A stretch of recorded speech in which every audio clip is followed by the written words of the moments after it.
Welcome to another episode of Corporate CPR, where we breathe life back into your organization, projects, and processes, giving you insights to recovery and avoiding corporate mortality events. Today, we'll be talking about employee connection, and joining us to contribute to the conversation is Tara Davidson. Welcome, Tara. Thank you, Jana. I'm pleased to be here. Can you tell folks a little bit about your background? You betcha. I am a people executive, we'll say. I have 20 plus, I'm not going any further than that, years in the industry of supporting employees and leaders and managers and making sure they optimize human performance. I'm originally from the Northeast and have been in the Southeast, though, for 25 plus years. And just really love what I do, right? Trying to make it a better place for people to work, depending on where I happen to be at. Oh, that sounds great. So today, we're going to talk about a little bit. There's a lot of challenges around both the remote working environment, and then now the should we go back to work, and what are the new ways we connect with our people? And then obviously we've talked about leading before the show about how so many people are leaving. So paying attention to employees and listening to them is important. So tell me a little bit about what it means to you to create employee connection, and what is a connected employee. Let's start there. Yeah. So I think when you talk about a connected employee, you're looking at their engagement, right? It's a common phrase, an engagement survey. Are your employees engaged? Oh, culture and engagement. But that's really what you're looking for, right? Are they coming in and just doing the job and then kind of like clocking in and clocking out back in the day? Or are they really invested? Do they have a personal connection to what you're trying to do? And so I would say, has the organization, made the connection between what the employee is doing and the meaning of the mission or the vision of the organization. I work for Castellan Solutions, and we provide resilience products for our clients, and that's goes from talking about business continuity plans and what happens if there's an emergency like a pandemic. What happens when your employees can't come back into the office? And those things resonate with the employee because they figure out, how do I contribute to the greater good? I find that that's more and more important, especially to our younger employees that we continue to hire. So that's just one piece of the connection. You want to go to work, even if it's in a virtual environment, with people that share same values, that share, a common interest, that you can learn from, that you can have a joke with. So a lot of those things. So that gets around to the culture and the values that an organization is saying is important to them. So we do an awful lot of work in our people operations organization that really start with that and what those common values are. And we try and build programs around it to help managers and employees make sure that we're all, rowing in the same direction, let's say. Yeah. Well, and in this environment, obviously some form of increase in virtual working will remain regardless if people return to work, but we'll probably have more virtual work than we ever did before.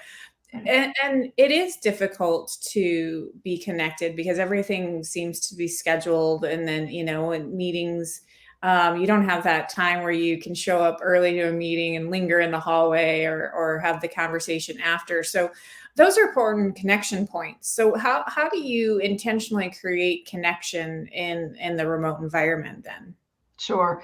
Very lucky to have found a platform prior to this pandemic that we've all experienced, called 15.5. And I used it at a previous company. I brought it in here.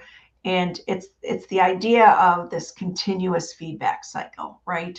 So this would be the first thing, so that people know that what they're doing matters, or if they've got an issue, they can get help. The idea is weekly check-ins, and you might, say on a pulse score of 1 to 5, how was your week? Oh, it was great. I'm in a 4 or a 5. It's all relative. Oh, it was awful. It's a 2. Okay, the manager gets this information and they say, wait a minute, why is someone a 2? What can we do? Right? And you call them up and you're like, I saw that you scored low. Is there, are there blockers that I can help move? Is there something going on personally, that I need to be aware of to give you time? So kind of little indications. The idea, it takes 15 minutes for an employee to fill this out, 5 minutes for a manager to review. Also talks about, helping them prioritize what they're going to be working on. And the manager knows that, because when you're not in the office, you don't have those little chats of, oh, I see you were meeting with, with Susie, or, oh, Joe says he's been trying to get a hold. Like, you don't have that. So sometimes it has to be purposeful in that it's written out on this platform. You're talking about the challenges you have. You're talking about the wins. And it gives an opportunity to, it's a weekly check-in, right? And maybe that leads to a further conversation in a one-on-one. It also captures information that can be used in annual reviews, quarterly reviews, semi-annual, depending on what your organization does. So this platform has really, really helped us. I will say that another area of connection point in this is high fives.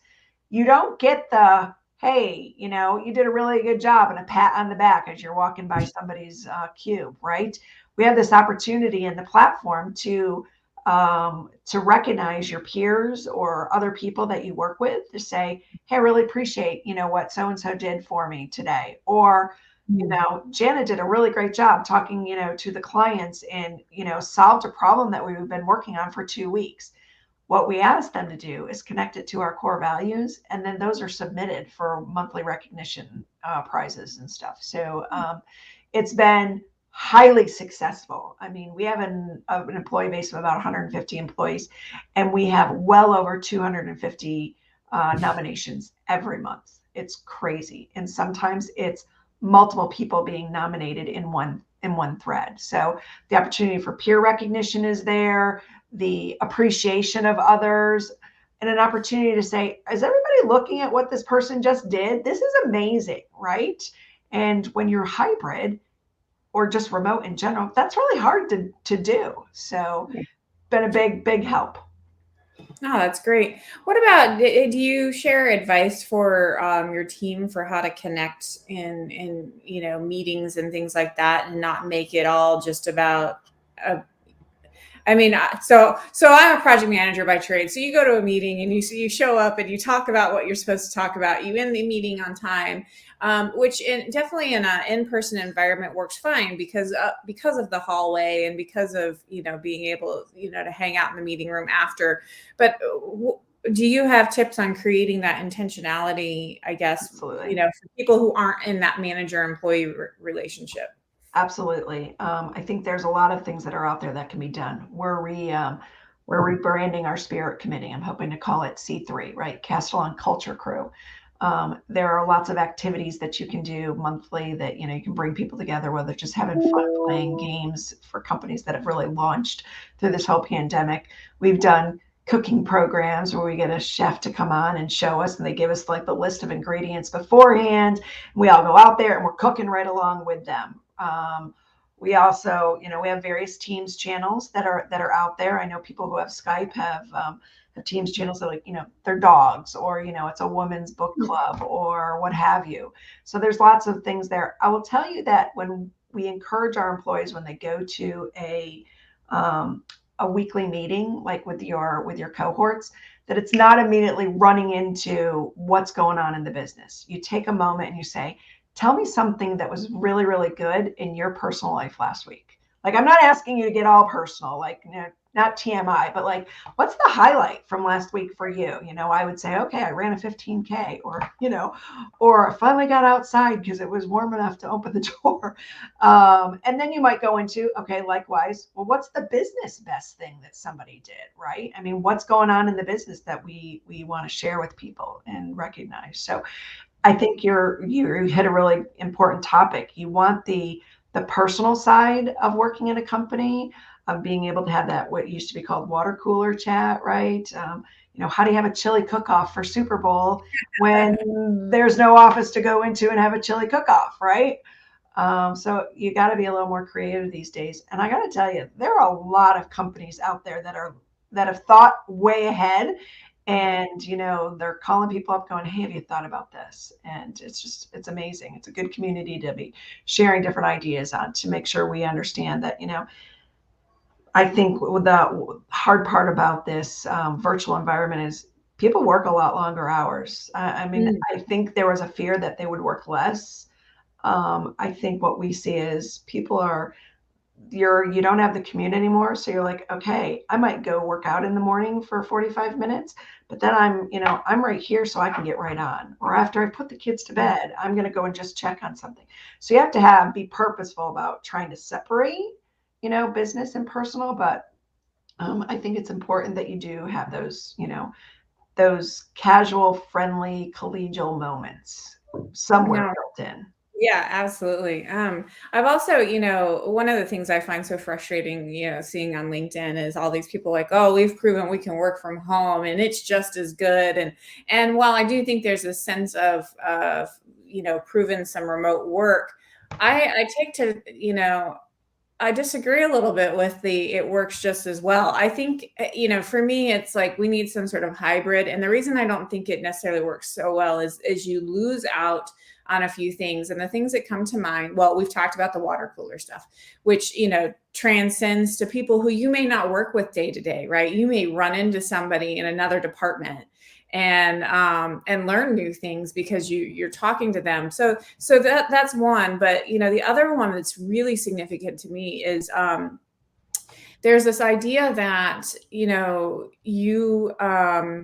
just by working in proximity to other people, you can actually help develop people. So like in one of the companies we worked at, we had a pod of project managers who could listen to each other speak, like or over eavesdrop, whatever, and you would learn things and you would pick up tips and you would know what was going on even in other projects, which also can help you just overall. So you lose that. So what are your thoughts, I guess, one about, is 100% remote just as effective? But then transition into, so the companies who do want to bring people back to work, is it a balance? Is it, oh, everybody just come back? Like, how do you approach that decision? Yeah, I think, boy, that's a little bit of a can of worms, right? I think it depends on the company. If you've got a manufacturing organization, there's no way that they can be doing their job remote. So with that, I'll go with the easy one first, right? But what about all the people that support those manufacturing people? Should they be in there too because the folks are in there? I think the idea is we want to keep our employees safe. And thankfully, the Omicron virus is looks like it's going down, so people are feeling a little bit more brave and comfortable about going back into work. But you want to keep that core group really insulated, so to speak, because you got a business to keep running. For a SaaS organization like ours, a lot of people say, I never need to be in an office again, right? I look at it as, what's the purposeful presence we're trying to create to bring people back in?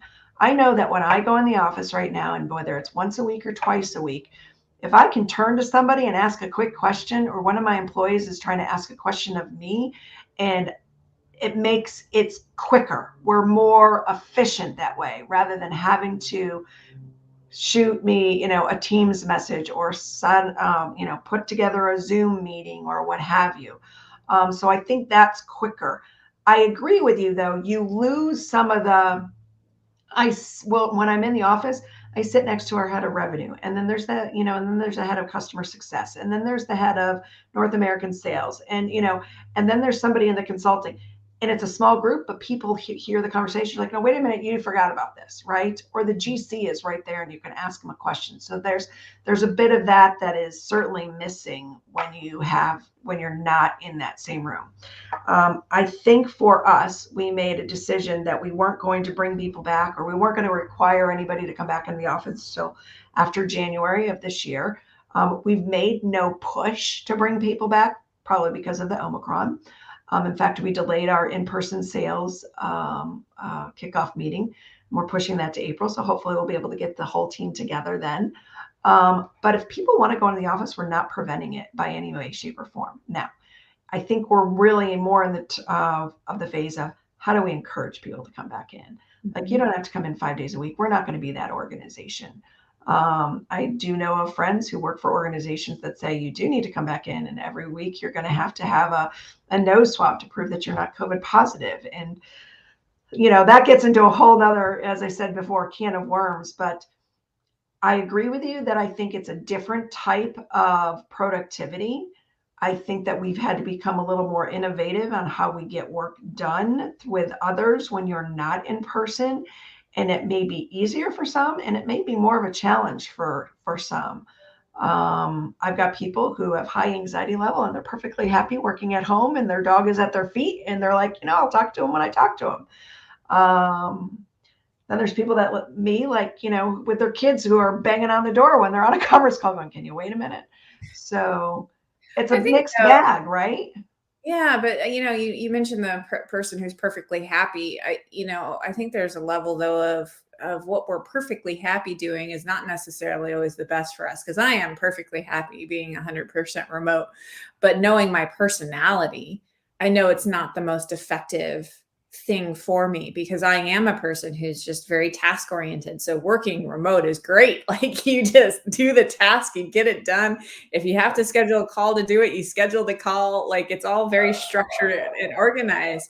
But I lose out on the thing that I've tried to grow as a person is that personal connection. So then by being in an office, it kind of forces that personal connection, because you can't walk around the office never talking to anybody.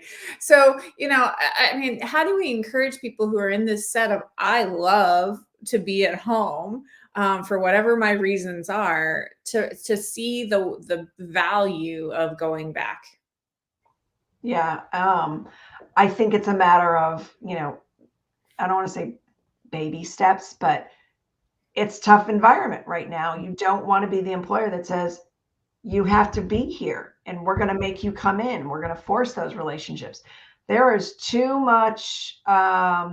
It's an it's an employee's market right now. And if they feel like they're being forced and they're not ready to come back in for whatever reason, they'll go find a job elsewhere. So we're trying to be cognizant of what our employees are telling us. We still do our engagement surveys and, we ask the questions, are you guys ready to come back into the office?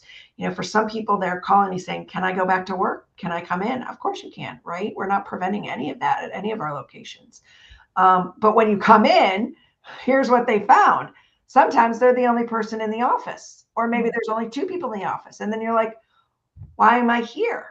Right? I could have been just as effective at my home office that I've now created. So I think to your point is, again, purposeful presence. How can we bring people together? There's a good reason for bringing them together.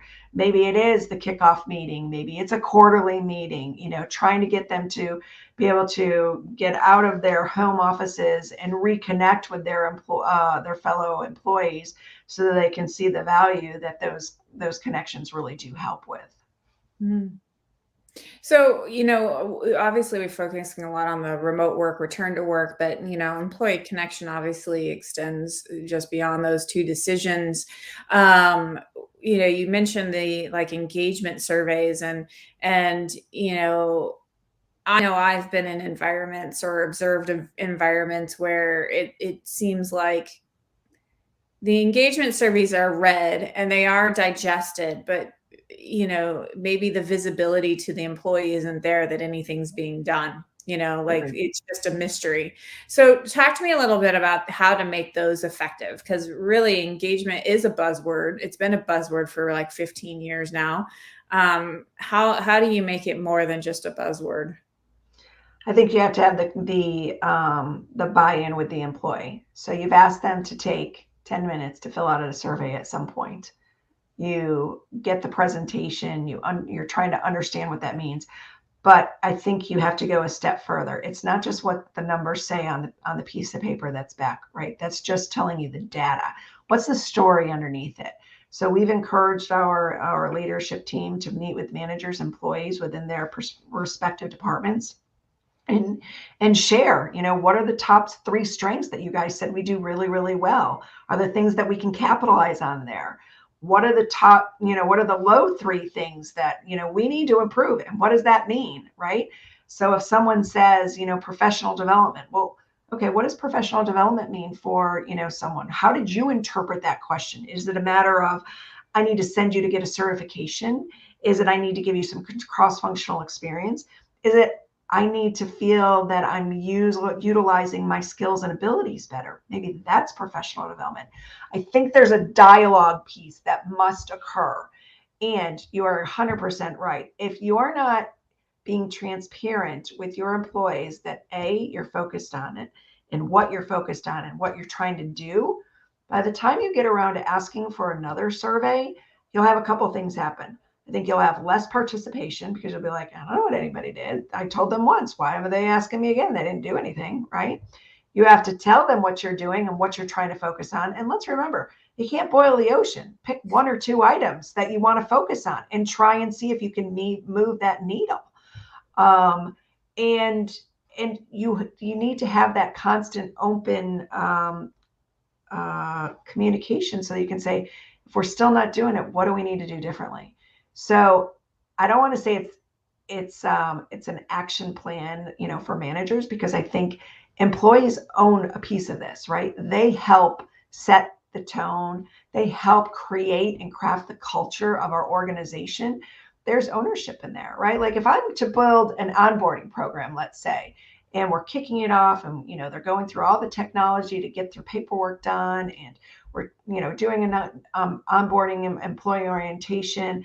If I'm asking somebody to be a buddy, let's say, to kind of show the ropes of something, it shouldn't be just a once and done. Like, how are you helping to welcome and an employee into this department? How are you, showing them the tricks of the trade? What are all the acronyms mean? How are you trying to really engage them with what we're doing? So there's a bit of managers own a lot of it, employees own a piece too. And if we work together, that's the only way we're going to be able to move the needle.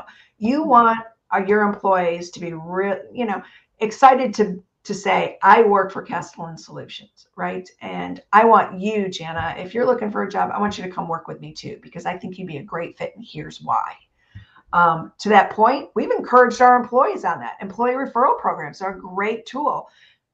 Employees are looking at open positions. They are listening to recruiters when they're disengaged, right? When they're thinking, is there something else better? Is the grass greener over there? So we've made it worth our while to say, hey, you bring in people that meet our qualifications.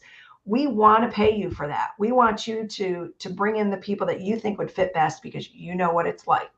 And if they get hired, there's another bonus on top of that. And if they are still here 18 months later, there's another bonus. And I'm not talking just a couple $100.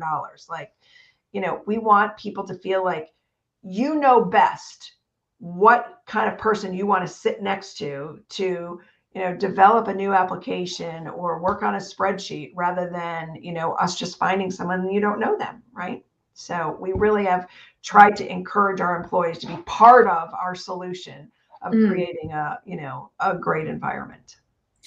When you talk about employee engagement surveys, often they're, once a year or maybe twice a year. So what are some of the other tools? I think in some ways you've mentioned some, but what are some of the tools that you use or you would recommend to make engagement a topic year round? Yeah. So we do, as I mentioned, 15.5. So they, when I went to them to look at bringing them in, I said, I'm also looking for surveys. And they said, funny enough, we just bought a survey company. So they are connected. So we have a suite of products that can, look at what our objectives are and how we can have transparency, through the organization. We look at self-reviews. We do our self-reviews and manager reviews quarterly. That way, you don't have to remember what happened 6 months ago. I mean, there's nothing worse than going, I have no idea. I can't even remember what I had for lunch last week, right? And there's something to be said for recognizing, when things happen, good or bad. Like if my managers, said, oh, back in, 6 months ago, you did X, Y, and Z, and I really would have, tell me then, right? So we don't make it this large, arduous task where it's 6 pages of, questions they have to fill out. We want to know about the challenges. We want to know about the development opportunities. We want to know about the wins and celebrate them with you. And all that should be connected to that, weekly engagement of how are things going? What can I help with? Managers are here to help employees be successful. Really, that's what it is. And if they're not doing that, then they're not doing their job, because they're not going to meet their goals, right? So there's a vested interest in having happy employees underneath the manager and being able to understand really what's going on. There are other tools out there, like there's this tool called Donut that I came across once, where it will randomly link you with somebody that maybe is not in your department, that you might not have a regular interaction with, and they encourage go to coffee, talk about, just trying to get to know this person. I mean, you can do that normally, but you're looking at different ways to make it exciting, to realize, you don't know everybody. How do you do that? I mean, I'm the head of HR. I don't know everybody. I'm still talking to new employees as they walk in within the first week, and then hopefully within the first 30 days. There's some employees that I see very rarely, so I make a point to put time on their calendar, say, what's going on? What can we do better? You have to have that openness and to say, your voice matters. Tell me what we could do better. And I'm not taking offense to anything that you tell me. Right. So now we're a small company. I have the ability to do that. Right, right. What recommendations, as well? I mean, I was sitting here thinking, you're mentioning that there is some onus on the employee for employee engagement as well as the manager, but what about peer to peer? How do you maintain that culture of of wanting to be in that environment and making it a place we all want to be at? You bet. I think you had mentioned, you do project management work. Is there nothing worse than like being on a project and you can see somebody is like just writing it in and they're not really pulling their weight? That's the worst. We actually encourage that feedback, So when you're getting a quarterly review, if you want feedback on how you're participating from a peer-to-peer perspective, or if the manager wants you to have that feedback, they're going to nominate a couple names, someone that you work with that says, hey, here's what she does like amazing, and here's where they could work on it. And oh, by the way, we're also always bringing in our company values. How do you measure against it? Do you represent? Could you work harder on something? Could you coach somebody on it because you're just like the expert in that area? We do ask for that continual feedback all the way around. So hopefully we're at least touching on that. I'm sure there's things that we could do better, but that's where we focused. What's been your kind of all-time favorite, whether it's an event or activity or something that for employee connection and engagement? What's the coolest thing you've seen? Well, I'm a foodie, so I will say that I did like the chef once. We did a team meeting that we did a virtual wine tasting. I'm not kidding you. We worked with a winery, and then we had that scent. By far is those competitions where they're like just sporadic, fun pop quiz questions on pop culture. And it might be that you have to do you're put into a team of 3 or 4 people and you have to draw something and someone's got to figure out what it is, or you're asking like a Jeopardy question and you're working towards points. Then you're going to, and you're in the second round, and then you're in the bonus round, and, for an hour, once in a while, that's a lot of fun because I'm usually also paired up with someone that I don't normally interact with. So I know there's a couple companies out there that do that. That's worth researching for whomever wants to be a Jeopardy person or what have you, Pictionary. Yeah, no, that's good. Well, I'd love to hear your kind of top 3 tips, whether you've mentioned them before and you want to recap them or you want to introduce them now, but your top 3 tips on keeping, employees connected to the organization. Yeah. First thing is just to continue to have that complete cycle of frequent interactions, that conversation around performance and presence within the organization. What's working and what's not.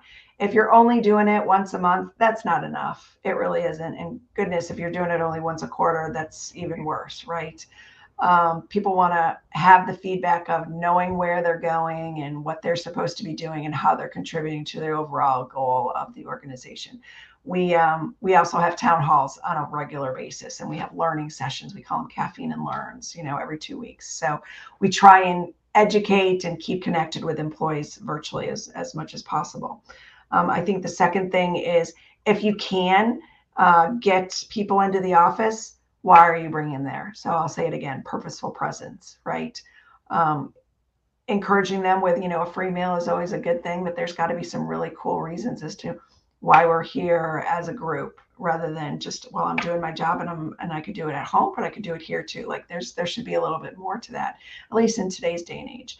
And I think the third thing is remembering that, everybody has experienced this wild ride together, and allowing for grace when people might make a mistake or are late to a call and you're like, you should be on the call. I mean, we're all human. We've got, lots of different distractions in our lives right now. But I think overall employees are really, they want to prove that they can make this experiment successful, whether it's hybrid or completely remote, or it's time to get back in the office. And your employees have the best ideas. They really do. You just have to ask and listen and act on it. So hopefully that's helpful.